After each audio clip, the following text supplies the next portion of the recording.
Bismillahirrahmanirrahim.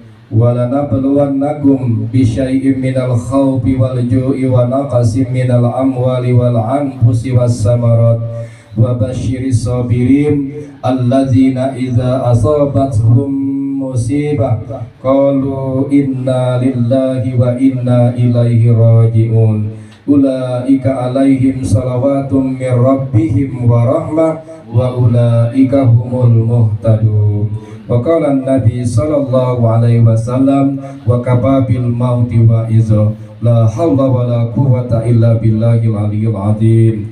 Sadaqallahul azim wa sadaqa rasulul karim wa nahnu ala zalika minasyahidin wa syakirin walhamdulillahi rabbil alamin. Yang saya hormati aparatur pemerintahan, Bapak RT, Bapak RW yang berkesempatan hadir pada malam takziah yang ketiga ini, para tokoh agama, tokoh masyarakat, tokoh pemuda yang saya hormati, para alim ulama, para sesepuh, para cendekiawan, para ustadz ustazah, bapak ibu haji dan haji, yang besar tidak kami sebutkan gelarnya, yang kecil tidak kami sebutkan namanya satu persatu. Insya Allah kita semua jamaah takziah pada malam ketiga ini sama-sama dimuliakan dan dirahmati dan diridhai oleh Allah Subhanahu wa Ta'ala. Amin ya rabbal alamin. Marilah Bapak Ibu pada malam takziah yang ketiga pada malam hari ini, seperti yang dikatakan oleh Bapak MC Kakanda Badrun tadi, walaupun kita semua sama-sama masih dalam suasana berduka, kita tetap bermunajat kepada Allah Subhanahu wa Ta'ala dengan ungkapan rasa syukur alhamdulillahirabbil alamin, karena masih diberikan nikmatul iman, nikmatul Islam, dan saat ini kita merasakan nikmat sehat dan nikmat kesempatan sehingga dapat hadir bersilaturahim sekaligus bertakziah pada malam yang ketiga ini atas meninggalnya almarhumah rahimahullah, yaitu ayunda kita Nuning Oktriani binti Sukatri, yang mungkin kita sudah ketahui sudah 3 hari yang lalu meninggalkan kita semua dan dimakamkan di pemakaman Sumpur Palembang. Selanjutnya salawat dan salam dengan ucapan kalimat Allahumma sholli ala sayyidina Muhammad wa ala ali sayyidina Muhammad, semoga tercurah dan terlimpahkan kepada junjungan kita Nabi Allah Muhammad sallallahu alaihi wasallam, kepada keluarganya, kepada kerabat, sahabat dan pengikut-pengikutnya. Insya Allah kita semua yang hadir pada majelis takziah pada malam hari ini dengan memperbanyak salawat kepada beliau, mudah-mudahan kita berhak mendapatkan syafaatnya di yaumil qiyamah. Amin Allahumma amin. Kata Nabi, man shalla alayya wahidan sallallahu alaihi biha asra. Barang siapa satu kali bersalawat kepadaku, kata Nabi, maka Allah akan membalasnya dan menjawabnya dengan 10 kali salawat. Mudah-mudahan salawat kita dapat mempererat tali silaturahim kita pada malam hari ini. Sebenarnya Bapak Ibu, tausiah di rumah ini 2 malam berturut kemarin sudah disampaikan. Yang pertama pada malam pertama Bapak Haji Zulfikri Maling Sultan, yang kedua kemarin itu saya, dan ketiga malam ini saya pulang. Jadi double ceramahnya malam ini Pak ya. Jadi kalau ceramahnya lah double lah 2 kali kemarin itu, mungkin malam ini tidak terlalu banyak, barangkali nambahi Pak dikit. Karena kalau kita ini hampir dah setiap minggu, dah setiap bulan, dah setiap tahun yang namanya kegiatan takziah semacam ini hampir rutin Bapak Ibu kita laksanakan. Barangkali Bapak malam hari ini bertakziah di sini malam yang ketiga. Mungkin besok lagi lusanya bertakziah di tempat yang lain. Apa mungkin di Sukabangun, apa mungkin di Kebun Bunga, apa mungkin di Bukit, apa di Pelaju, apa di Kertapati, Jakabaring dan lain sebagainya. Jadi yang namanya takziah ini ketika kita mendengarkan ustaz menyampaikan ceramah, dakati lain tujuannya adalah memperingati dan mengingat yang namanya kematian. Oleh karena itu benar apa yang dikatakan Nabi, wa kafa bil mauti wa iza, maka cukuplah kematian itu menjadi pelajaran bagi kita semua. Bapak Ibu jamaah takziah rahimakumullah, sebelum saya memperpanjang lebar isi tausiah saya pada malam hari ini, saya secara pribadi dan juga jamaah Majelis Islami menyampaikan ungkapan salam takziah kepada kita semua, wabil khusus kepada mungkin keluarga dekatnya, yang kalau ada keluarga dekatnya, Kalau mungkin juga teman-temannya, para tetangganya yang merasa ada hubungan dengan almarhumah Nuning ini. Jadi kalau kita merasa sedih, merasa tidak enak, merasa lain dan sebagainya, maka dengan takziah pada malam ketiga malam hari ini kita bermohon bermunajat kepada Allah Subhanahu wa taala, semoga almarhumah Allah Subhanahu wa taala mengangkat derajatnya, menerangkan alam kuburnya, melipatkan amal ibadahnya, dan tentunya semoga Allah Subhanahu wa taala memasukkan almarhumah Nuning ini ke dalam surganya Allah Subhanahu wa taala. Amin ya rabbal alamin. Itulah tujuan kita datang ke sini. Tujuan pertamanya adalah mendoakan almarhumah ini. Itulah yang kita sebutkan dalam yang 3 hal yang saya sampaikan itu tadi. Bapak Ibu jamaah tasya rahimakumullah, berbicara masalah kematian ini Bapak Ibu, sebagaimana Nabi itu menyebutkan bahwasanya ciri-ciri orang yang cerdas itu bukan karena dia pandai matematika. Orang yang cerdas itu bukan dia karena pandai bahasa Inggris, bahasa Arab. Orang yang pandai, yang cerdik itu bukan karena dia tinggi gelarnya, tinggi jabatannya, bukan juga karena dia berkali-kali haji dan umroh. Akan tetapi kata Nabi SAW itu, orang yang cerdas, orang yang pandai itu orang yang senantiasa bermuhasabah, mengkoreksi dirinya sendiri, dan dia bertafakur kepada Allah Subhanahu wa taala, banyak-banyak mengingat kematian.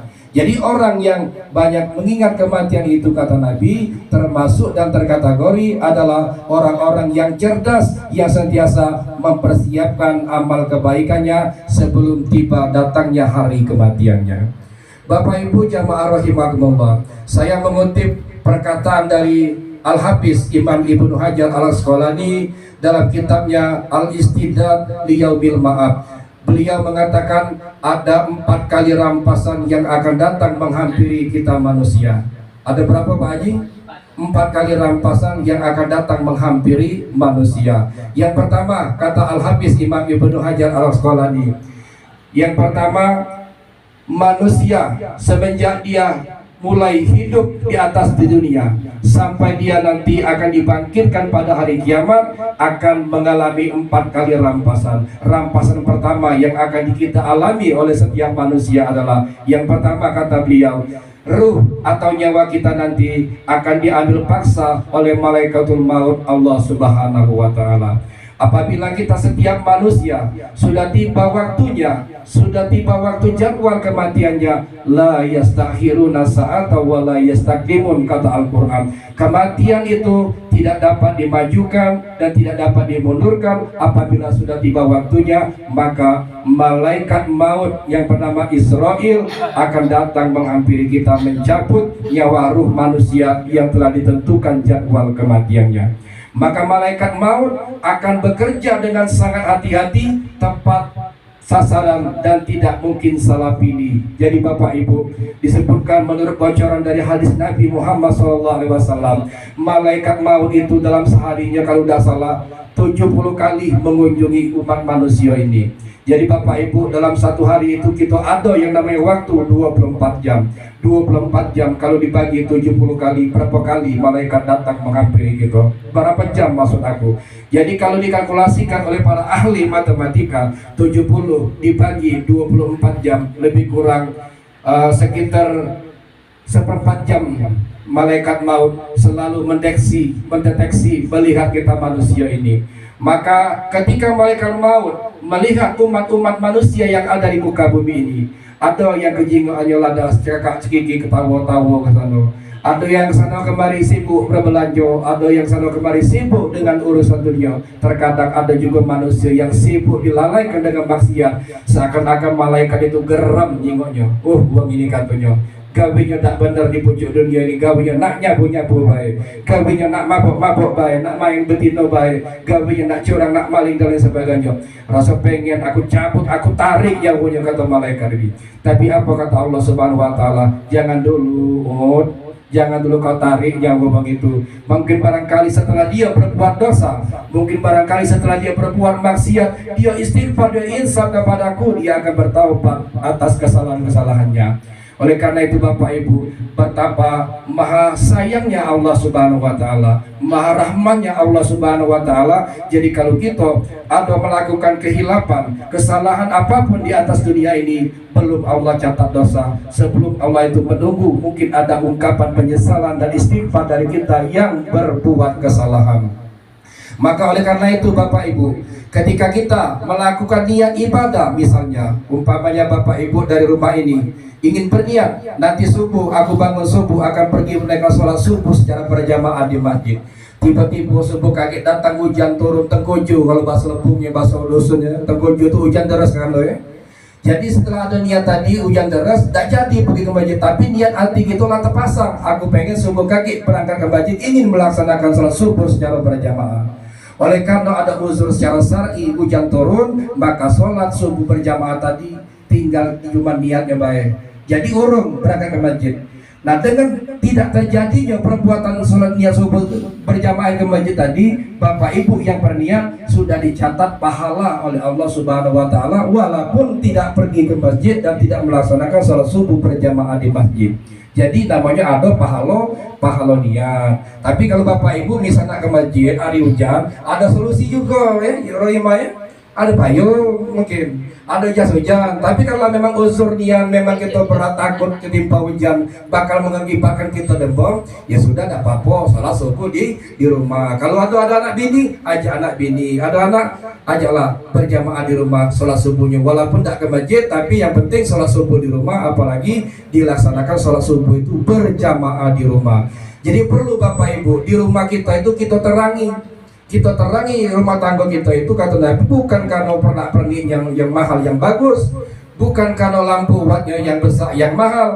Kata Nabi, untuk menyinari rumah tangga itu biar terus hidup di sinar-sinar Islamnya, nawiru buyutakum bisalah wa tilawatil Quran. Kata Nabi, sinarilah, terangilah, cahayailah rumah tanggamu itu dengan apa? Dengan dua hal, yaitu dengan sholat berjamaah, dan yang kedua dengan rutin membaca Al-Quranul Karim. Bapak Ibu, rumah yang sering dibacakan Al-Quran tidak akan dimasuki setan, belis dan lain sebagainya. Kalau rumah itu banyaklah mungkin dengar ke musik, dak kati yang ngaji, dak kati yang baca Yasin Pak, yakinlah Pak, aku bukan dulu itu kan, rumah itu akan sepi dari cahaya-cahaya Islam. Setan, balak, belis akan mudah masuk ke dalam rumah itu. Tapi kalau diseling kaki musik, kaki misalnya ada juga Al-Quran, insya Allah berimbang baik.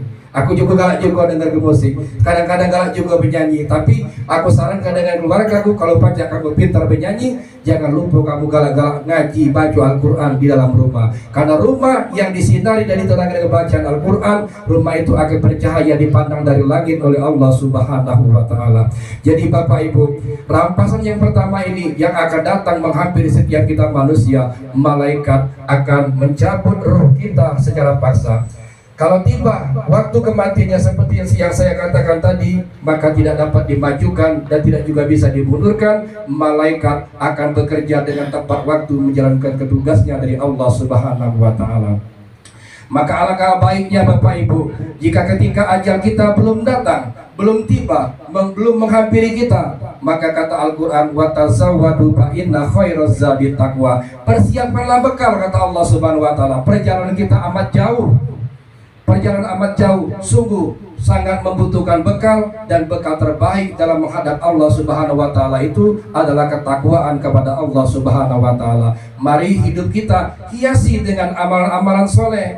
Selagi ada kesempatan untuk berbuat baik, ada kesempatan untuk berbuat taat kepada Allah, ada berbuat baik, kesempatan kita untuk menolong saudara-saudara kita, maka perbuatan-perbuatan baik tersebut harus segera kita lakukan, jangan kita tunda-tunda. Jadi Bapak Ibu, yang pertama ini, malaikat maut akan berusaha dengan keras mencabut ruh kita secara paksa bila sudah tiba ajal kematian kita datang, dipanggil oleh Allah Subhanahu wa taala. Selanjutnya kita melanjutkan yang kedua. Bila nanti sudah kita mati, maka harta kita akan direbut paksa oleh ahli waris kita. Kita Bapak Ibu dalam hidup ini, entah dia bujang, entah dia berkeluarga, pasti hidupnya ada punya harta, entah banyak entah itu dikit. Kalau kita sudah meninggal dunia Bapak Ibu, harta kita mau tidak mau secara paksa akan diambil oleh waris kita, ahli waris kita. Kalau dia umpamanya sebagai orang tua meninggalkan anak, meninggalkan istri, maka harta tersebut yang ia tinggalkan akan diambil oleh ahli warisnya. Tak pacak dia nak ngalanginya. Walaupun kemarin itu dia bekerja keras mengumpulkan harta, menimbun-nimbun hartanya, menabung uangnya bermiliar-miliar di bank, tapi kalau dia sudah mati meninggal dunia, Pak, tabungan itu akan diambil uang lain. Kalau ada ayunya diambil ayunya, kalau ada orang tuanya diambil orang tuanya, kalau ada bininya diambil bininya, kalau ada anaknya diambil anaknya. Maka Bapak Ibu, alangkah beruntungnya bagi kita orang-orang yang beriman kepada Allah Subhanahu wa taala kalau semasa hidup kita ini kita mewariskan, meninggalkan anak-anak yang soleh dan soleha. Anak yang soleh dan soleha, dia tidak akan berebut harta, dia tidak akan berebut warisan, dia akan bagaimana menyibukkan dirinya dengan berzikir kepada Allah Subhanahu wa taala dan juga menyibukkan ucapan lidah dan lisannya untuk mendoakan kedua orang tuanya. Beruntung Bapak Ibu. Jadi kalau kita punya anak di rumah, apalagi anaknya lebih dari selusin barangkali di rumah, didiklah salah satunya atau ketiganya dan lain sebagainya untuk orang yang ahli-ahli agama. Kalau mereka sudah pintar dididik dengan ajaran-ajaran agama, kalau nanti seandainya kita meninggal dunia, mereka itulah nanti yang akan mendoakan kita semua. Kalau kita mendengarkan doa dari mereka, senang kita Pak, doa yang terucap dari dia ketika dia mungkin selesai pengajian, ketika mungkin dia selesai dari kegiatan rutin majelis taklim, ketika mungkin dia selesai dari sholat berjamaah ataupun sholat sendirian, atau mungkin anak-anak kita yang nanti sholat bermunajat bangun di tengah malam, apa doanya? Robbil firli warhamhuma kama rabbayani shaghira. Bapak Ibu, doa ini Allah Subhanahu wa taala langsung mengajarkannya, ada dalam Al-Qur'an. Jadi wajib bagi kita kaum muslimin kaum muslimat, walaupun orang tua kita mungkin tak katik lagi di pojok bumi ini, tapi kita sebagai anak wajib untuk terus selalu mendoakan kedua orang tua kita. Maka yang kedua ini kata Imam Al-Hafiz Ibnu Hajar Asqalani, yang kedua ini setelah kita meninggal nanti ruh kita dirampas paksa oleh malaikat. Yang kedua ini nanti harta yang kita tinggalkan, harta yang kita kumpulkan akan diambil paksa oleh ahli waris kita. Maka wariskanlah di atas bumi ini ilmu yang bermanfaat. Mewariskan harta dengan harta yang bermanfaat. Ada yang mengatakan Bapak Ibu, kalau kita meninggal harta tidak pacak dibawa mati. Benar tak kira-kira macam itu Pak Haji? Harta kalau kita meninggal tidak pacak dibawa mati. Sebenarnya harta itu Bapak Ibu, kalaupun orang meninggal dunia masih bisa dibawa mati. Dengan catatan apa? Hartanya kalau ada pembangunan masjid, dia titipkan di masjid. Kalau umpamanya di sebelah sana ada pembangunan madrasah, pembangunan kita umpamanya tempat anak yatim piatu, rumah tahfiz Al-Qur'an dan lain sebagainya, dia titipkan di situ. Ada pembangunan sosial lainnya, dia titipkan duit di situ. Maka sesungguhnya duit itu sebenarnya dia sudah menjaminkan hartanya dengan Allah Subhanahu wa taala, yang nanti ketika dia di akhirat nanti dia akan panen, dia akan mengambil kembali hartanya yang telah dititipkan di tempat yang pernah ia berikan. Beruntung Bapak Ibu kalau kita sogi dak sogi maji basuang tu punya harta yang bermanfaat berlimpah di dalam rumah kita. Kalau kita gunakan harta itu dengan kemaslahatan umat, bila ada pembangunan kita turut serta membangun, turut menitipkan harta kita, maka sesungguhnya harta yang kita titipkan itu, harta yang kita infak sedekahkan di jalan Allah Subhanahu wa taala, sejatinya kita telah menabung dan nanti di akhirat kita akan panen dengan harta yang pernah kita titipkan di jalan Allah Subhanahu wa taala. Maka alangkah baiknya Pak, selagi kita masih hidup ini, silakan kita mengejar kedudukan untuk kaya raya, asalkan mencari kekayaan itu dengan harta yang benar, halal dan thayyibah menurut Al-Quran dan Sunnah Rasulullah Sallallahu Alaihi Wasallam. Jangan sampai kita kaya mengejar kekayaan dengan merampas hak orang lain, menzalimi orang lain. Kalau kita menggunakan harta dengan cara zalim, dengan merampas hak orang lain, maka kita sesungguhnya telah zalim di hadapan Allah Subhanahu Wa Taala. Benar Pak.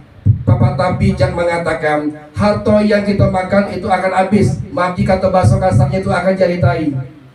Harta yang kita simpan belum tentu jadi milik kita.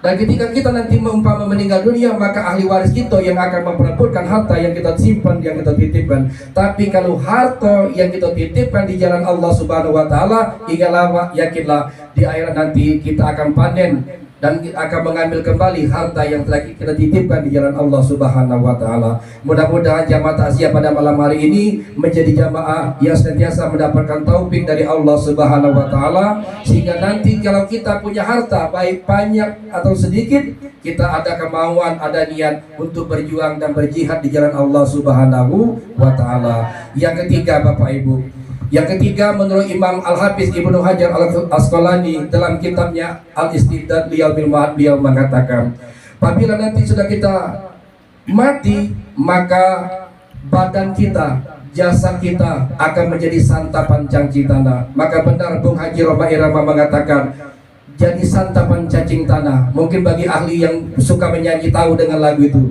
judulnya kalau salah bangkai, kalau mungkin Pak Haji ya.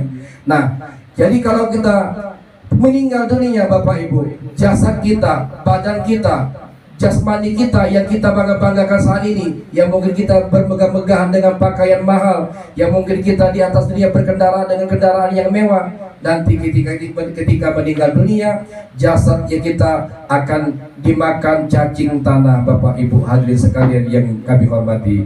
Oleh karena itu, sebelum tiba ajal kematian kita datang, maka kita rawat jasmani kita dengan selalu memperbanyak gizi zikir kepada Allah Subhanahu wa taala, memperbanyak ingat kematian. Bapak Ibu, di dalam badan kita ini ada dua unsur kata Nabi. Unsur yang pertama adalah unsur daging. Unsur daging kita ini, badan kita, mulai dari jari jemari, mata, muka, mulut, kaki, tangan, ini adalah unsur jasmani kita, daging yang ada dalam badan kita. Urusan masalah daging, urusan masalah badan, terkadang kita sebagai manusia mengeluarkan biaya yang cukup begitu mahal. Ada mungkin kalian ibu-ibu atau cewek-cewek mungkin merawat badannya dengan pergi ke salon dengan biaya yang mahal. Ada mungkin juga ke salon dengan make up rambut, make up apa namanya itu? Body apa namanya? Nah, skincare, betul, aku tidak ngerti juga ya. Mungkin bonding dan sebagainya, mahal biayanya. Ini artinya kita selalu merawat, menjaga jasmani kita supaya dipandang bagus oleh orang-orang yang berada di sekitar kita. Tetapi Bapak Ibu, kalaupun perawatan kecantikan kita itu mahal, jangan lupa Pak, merawat unsur ruh kita.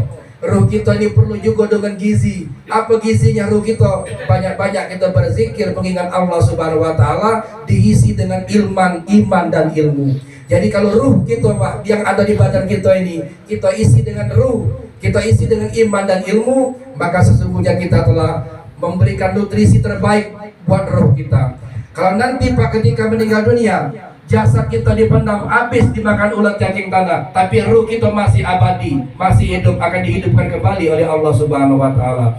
Jadi ketika orang berada di dalam kubur, sebenarnya mereka itu dihidupkan kembali oleh Allah Subhanahu wa taala. Maka dua hal yang didapatkan oleh orang yang ada dalam kubur, apakah itu nikmat kubur atau sebaliknya azab kubur. Maka kita bermohon kepada Allah Subhanahu wa taala, Bapak Ibu hadirin jamaah sekalian, mudah-mudahan kita semua nanti diwafatkan oleh Allah Subhanahu wa taala dalam keadaan husnul khotimah. Ibu-ibu gak ada Bu bercita-cita kalau mati udah husnul khotimah?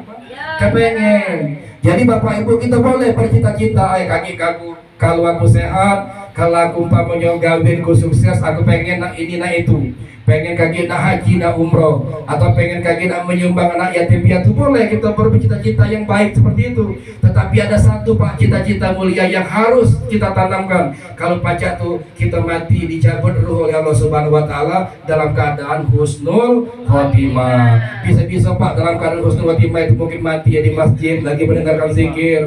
Bisa-bisa mungkin kita mati itu di rumah dalam keadaan sholat tahajud, atau mungkin kita lagi bersedekah, atau nanti ketika selesai membaca Al-Quran. Banyak Pak kiat-kiat daripada trik-trik orang ingin mati dalam keadaan husnul khotimah itu. Maka oleh karena itu Pak, ketika nanti manusia mati dipanggil Allah Subhanahu wa taala itu, Allah itu akan memanggil mereka itu seperti apa akhir amal perbuatannya. Oleh karena itu Nabi mengatakan innamal a'malu khawatimahu. Sesungguhnya amal perbuatan manusia itu tergantung bagaimana dari sisi akhirnya dia menjalankan. Maka kalau pacak tuh Bapak Ibu, sepanjang masa kita, setiap detak jantung nafas kita berhembus dari mulut dan hidung kita, usahakanlah Pak kita senantiasa berbuat baik, berzikir kepada Allah Subhanahu wa taala. Intinya dalam setiap hari kita jangan lepas dari berbuat baik, baik itu yang berurusan kepada Allah Subhanahu wa taala maupun juga yang berhubungan dengan sesama kita umat manusia.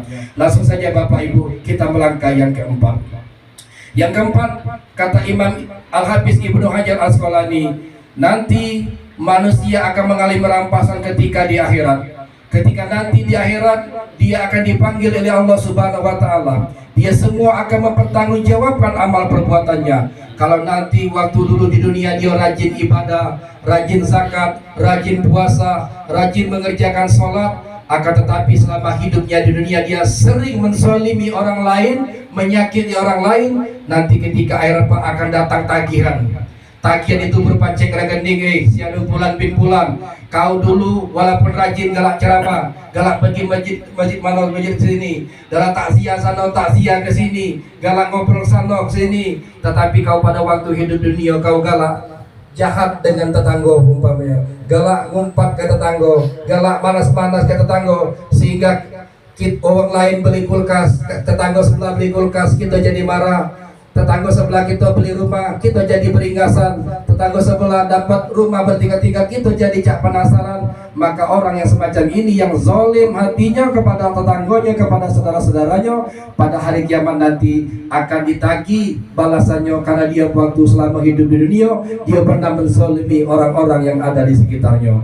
Maka Bapak Ibu, melalui takziah pada malam yang ketiga malam ini menjadi tazkirah bagi kami pribadi penyampaian tausiah. Mudah-mudahan kita semua jamaah ketika nanti di akhirat tidak menjadi orang-orang yang bangkrut. Orang yang bangkrut itu pernah waktu itu ditanyakan oleh sahabat-sahabat Nabi.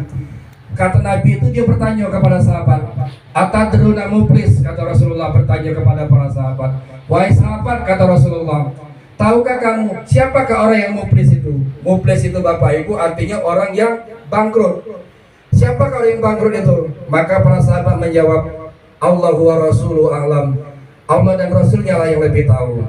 Ada juga yang ditanya lagi oleh Rasulullah, mungkin Rasulullah, uang yang bangkrut lagi di akhirat itu karena waktu di dunia dia tidak punya reto, dia mungkin juga tidak punya bini. Kata Rasulullah, benar, itu termasuk diantaranya uang yang rugi, uang yang bangkrut juga. Tetapi bukan itu kata Rasulullah maksud aku. Orang yang bangkrut nanti ketika di akhirat nanti, kata Allah, kata Rasulullah, yang mereka nanti ketika menghadap Allah Subhanahu wa taala, dia datang membawa pahala salatnya, membawa pahala zakatnya, membawa pahala-pahala sodakonya, akan tetapi pahalanya itu tidak mendatangkan manfaat dan kebaikan bagi dirinya, lantaran karena dia hidup selama di dunia dia pernah menzalimi dan berbuat salah dan dosa kepada tetangga, jiran dan lain sebagainya. Oleh karena Bapak Ibu, mudah-mudahan melalui takziah ini, melalui tausiah yang singkat yang saya sampaikan pada malam hari ini, poin yang keempat ini Pak, banyak yang terjadi di tengah-tengah kehidupan kita. Mungkin kita yang namanya manusia sering terjadi silap-hilap dan salah. Maka oleh karena itu Pak, kalau kita ada salah dengan sesama kita umat manusia, berdosa dengan sesama tetangga-tetangga kita, segeralah kita minta maaf. Kalau umpamanya maaf itu belum pajak juga diselesaikan, kalau ada utang, selesaikanlah utang dengan baik-baik. Jangan sampai kita menjadi tanggungan nanti di akhirat akan dipertanggungjawabkan di hadapan Allah Subhanahu wa taala. Maka kita jaga Pak, Bapak Ibu, urusan kita dalam bersilaturahmi. Jangan sampai kita menjadi orang yang dizalim di hadapan Allah Subhanahu wa taala. Karena kata Nabi, ada dua golongan di akhirat nanti yang tidak akan dipandang oleh Allah Subhanahu wa taala, yang tidak akan dilayani oleh Allah Subhanahu wa taala. Yang pertama kata Rasulullah, qati'ur rahim, orang yang memutus hubungan tali silaturahim. Memutus hubungan tali silaturahim ini Bapak Ibu, bukan hanya orang yang ada ikatan kaitannya adik-beradik atau saudara baik, tetapi bisa jadi kita memutus hubungan tali silaturahim, tidak berteguran sesama jamaah, dapat teguran dengan tetangga, sehingga kita dak galak negur tetangga, dak galak negur keluarga dekat kita. Ini termasuk kata Nabi qati'ur rahim, orang yang memutus hubungan tali silaturahim. Jangan sampai kita terjadi seperti itu. Yang kedua kata Rasulullah, nanti di akhirat orang yang tidak mendapat layanan dari Allah Subhanahu wa taala, yaitu wajarusu, orang-orang yang senantiasa jahat dengan tetangganya, buruk perilaku akhlaknya dengan sesama tetangganya. Maka jangan sampai Bapak Ibu kita menjadi orang-orang yang buruk buruk akhlak kita, jahat dengan tetangga kita. Karena tetanggoinlah, kata Nabi, orang yang pertama kali akan memberikan pertolongan kepada kita. Seperti halnya almarhumah Nuning ini, kita tahu di Palembang ini mungkin tidak kati keluarganya, paling banyak mungkin kawan dan jirannya mai. Karena kita ada ikatan kaum muslimin kaum muslimah, maka kita berkewajiban menguruskan almarhumah ini, baik ketika pada saat itu dia masih hidup dan pada saatnya ketika dia meninggal dunia dan sudah kita antarkan di pemakaman Suat Simpur Palembang. Walaupun kita tidak ada ikatan darah, tidak ada ikatan kekeluargaan, tetapi Nabi mengatakan apabila ada saudara-saudarimu yang meninggal dunia, maka besutlah, bertakziahlah, mandikanlah, kapankanlah, sholatkanlah, antarkanlah jenazahnya dan doakanlah. Dan pada malam hari ini tugas kita sebagai tetangga, sebagai jiran adalah mendoakan almarhumah. Semoga Allah Subhanahu wa taala mengampuni almarhumah ini, menaikkan derajatnya, menerangkan alam kuburnya, dan semoga Allah Subhanahu wa taala memasukkan ke dalam surganya. Amin ya rabbal alamin. Sebagai kesimpulan Bapak Ibu dari tausiah saya yang malam yang ketiga ini, pertama tadi saya mengatakan ruh kita atau nyawa kita akan dipanggil dan dijemput paksa oleh malaikat maut. Yang kedua, harta yang kita tinggalkan, yang kita cari, yang kita tumpuk di dunia, ketika kita meninggal dunia akan diambil paksa, akan direbutkan paksa oleh ahli-ahli waris kita. Yang ketiga, apabila jasad kita sudah dipendam di dalam tanah, ada dalam kubur, maka akan menjadi santapan cacing tanah. Dan yang keempat adalah ketika nanti orang-orang yang berbuat zalim di atas muka bumi ini, nanti di hari akhirat ada pengadilan Allah Subhanahu wa taala, semua amal perbuatan itu akan diminta pertanggungjawaban di hadapan Allah Subhanahu wa taala. Maka jangan sampai kita menjadi orang yang muflis, jangan sampai kita menjadi orang yang bangkrut, jangan sampai kita menjadi orang-orang yang merugi di dunia dan akhirat. Kalau yang namanya intinya begawi tidak benar, laku tidak benar, mulai dari sekarang kita berhenti, kita stop, kita niat lillahi ta'ala, kita mulai mendekatkan diri kepada Allah Subhanahu wa ta'ala. Karena yang namanya ajal, kita tidak akan pernah tahu Bapak Ibu, apakah besok, apakah lusa, kita tidak tahu. Oleh karena itu, selagi kita sehat, selagi kita gagah, gunakanlah waktu dan kesempatan kita ini dengan sebaik-baiknya, sehingga nanti Allah Subhanahu wa ta'ala menghendaki kita dipanggil menghadapnya, maka kita dalam keadaan siap, dan mudah-mudahan kita semua dalam keadaan husnul khatimah. Amin ya rabbal alamin. Baiklah Bapak Ibu, sebagai penutup tausiah pada malam hari ini, mari kita membaca akan Al-Fatihah kepada almarhumah Nuning Oktariani binti Sukatri. Semoga Allah Subhanahu wa taala mengampuni dan merahmati beliau. Al-haziniyah bikul niyatin sholihah bin niyatin salama wa bin niyatil husnul khatimah wa bin istijabatin doa oleh syafaati Rasulullah sallallahu alaihi wasallam kepada almarhumah Nuning Oktariani binti Sukatri. Allahumma ighfir laha warhamha wa'afiha wa'fu anha.